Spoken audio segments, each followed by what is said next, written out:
So you got it done when it counts at the final futures.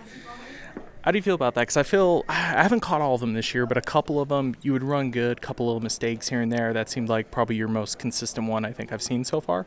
Yeah, I tried working on it. Like my first one was Arlington with Ryder, and I got after the moto. I was pretty bummed about it because I got stuck behind him. I was jumping through the whoops and just making too many mistakes. So the last few months I've been working on it, just trying to minimize the mistakes and obviously getting better through the whoops. So at Atlanta, where I was kind of the only one there, that's what I worked on. Just sprint, work on my lines, just minimize the mistakes. But Foxborough was pretty dirty with that. I made a lot of mistakes, but the track was also really peaky.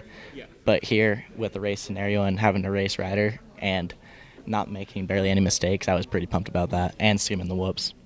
Nice, nice. Overall, how beneficial has Futures experience been for you? I'd say it's been pretty beneficial just being on the day schedule, and even tonight, just trying to figure out like food, nutrition during the day, and then you obviously sit through and wait to race. So, but with all the fans and stuff, it's nuts.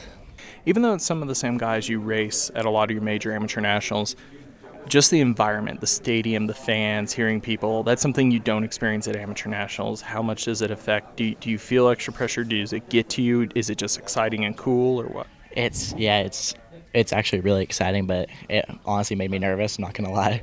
But it's like I don't think I'm the only one that made nervous, just because with all the fans, like you're racing at night, you got the fans, you got everyone hyped up, so you're like, all right, just try to pull through and see what I can do. But I mean, I try to, like, when you're racing you're fine, but it's like sitting on the gate, my heart rate's spiking. I'm like, dude, I need to calm down. But I mean, I feel like everyone goes through that phase for a while, but definitely got better throughout the rest of the futures I did. Is it crazy when you hear like the crowd, like literally somebody else makes a mistake and you just hear like everybody in the crowd come unglued and you're like, what's going on? Dude, it was nuts. Like even in our race, we'd hit the finish line, 90 left, and then that rhythm lane, all you could hear was just people screaming. Like it was unreal.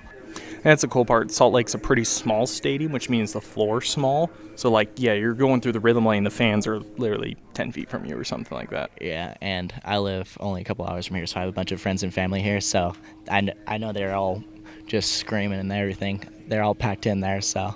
So I know this has been a question I've seen pop up lately. Like with you, Ryder, a bunch of amateurs come up. People are wondering, are you racing Supercross next year? I believe the plan is out there. Well, do we see any more futures from you next year? Full schedule? Just kind of people are wondering what you're planning. For now, we do Loretta's, and we'll see after that. But at least no Supercross next year. Depends on what they're doing for futures. If they keep doing what they're doing right now, you'll see me racing them. But I mean, we'll just have to see.